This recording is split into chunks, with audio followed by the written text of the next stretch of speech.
let's do this. Modifier, add attribute, and add a, on here I'm going to just add a thing, controls, we'll make that displayable, it can be a float, doesn't matter. And then what we're going to do are feet, parent, and then we're going to make that an Eno.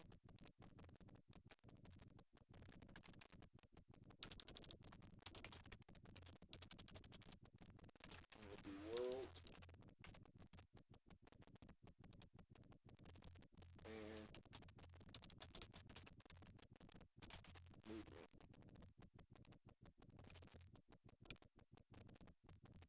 And then we're going to add one more. And we're going to create this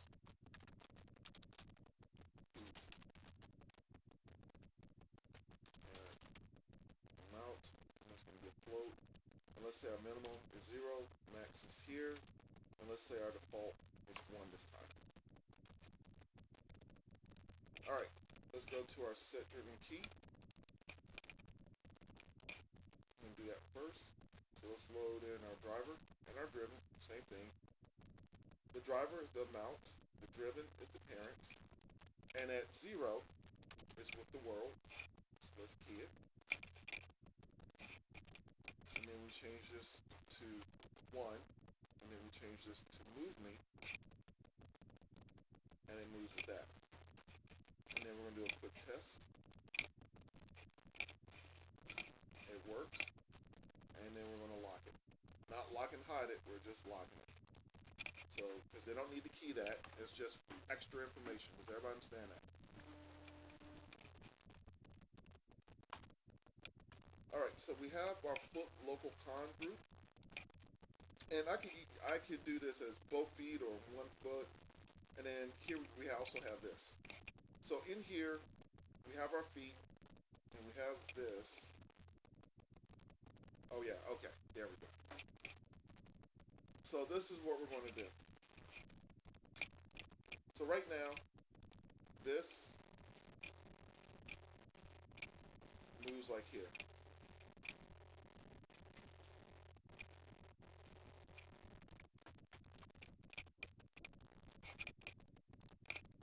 And then that's set to 1 with the place me, but it doesn't move with the movement. Okay, so that's good.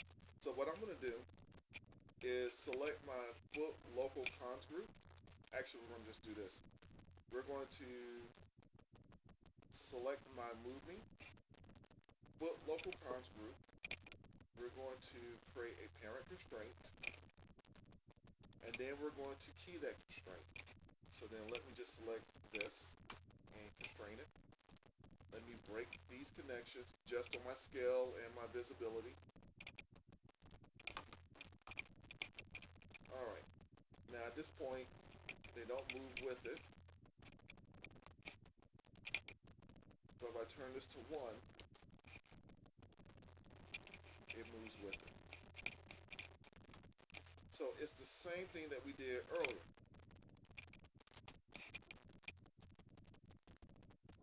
And this is what we're going to do. So let's go here.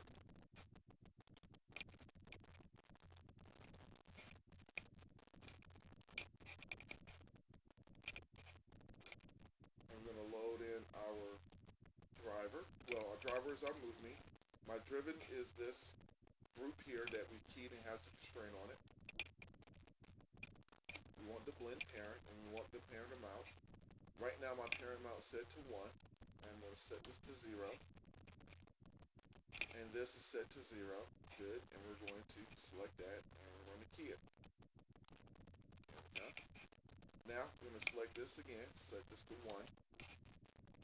And we're going to turn this to 1. And we're going to key that. So now this is what we have. I can move it with it,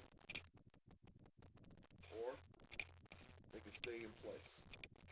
Now for the most part, I want them to stay in place if I'm doing any type of walk, so that I can make the character actually like it's walking and translating through space instead of feet constantly sliding. There's a difference between a walk and a walk cycle. Walk cycles, the feet constantly slide. A walk, it does not. And walks don't slide. So, well, all you guys, who hasn't taken the first animation class? Yeah, you took AM 308. Okay. So for those of you who have taken it, that should be familiar. For you, you just got a little bit of a taste, and I also have to remember that when we do our final test for this character. All right. So let me go ahead and go file, save as. Save this as. We're gonna jump that up. All right. The only thing I want to do is some of these extraneous controls. I want to get rid of them. And since we're here, oh yeah, you're right. Thank you. The only other thing I want to do now is I want to get my scale set up since we're here. Oops, I think I already have it set up. Yes, I did. All right, and I didn't do the scale with you guys, correct? All right, so let me delete this.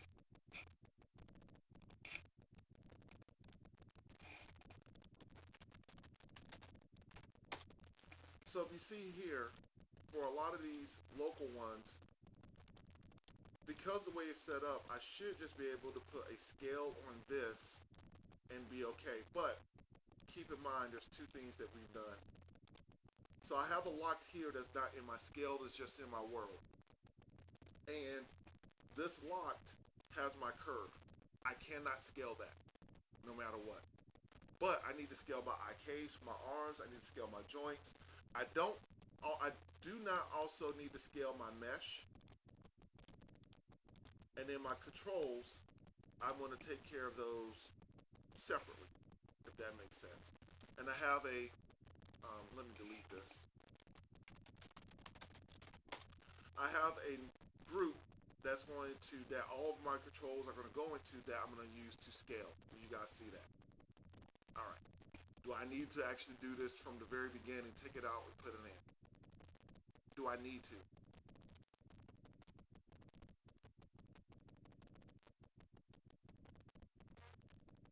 Okay, good. All right. So what we're going to do very simply, also keep in mind, once again, my geo isn't being scaled and my curve is not being scaled. That's very important. So we're going to select this. I'm going to select my scale and I'm going to go to constrain and we're going to do a scale constraint. Then we're going to select this again. I'm going to go inside of my controls group, select the control scale group, and do the same thing. And now we have a fully scalable character with the exception of the eyebrow, these eyelashes here because I haven't gotten to them yet. And I have one more problem, and that is this, for some reason, it's just all by itself. It is not moving with anything. If I click on this one, it's inside that group. I click on this one, it just goes to scale group, so I need to fix that. So this is in my RT arm group, and what I'm going to do is find this one. That's in my PV group, and I need to put this into my LT arm group.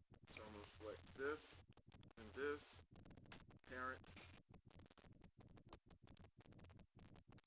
and then that should move with everything else.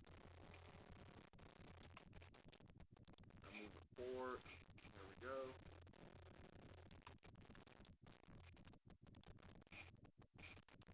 And those are just going to affect those separately. Okay.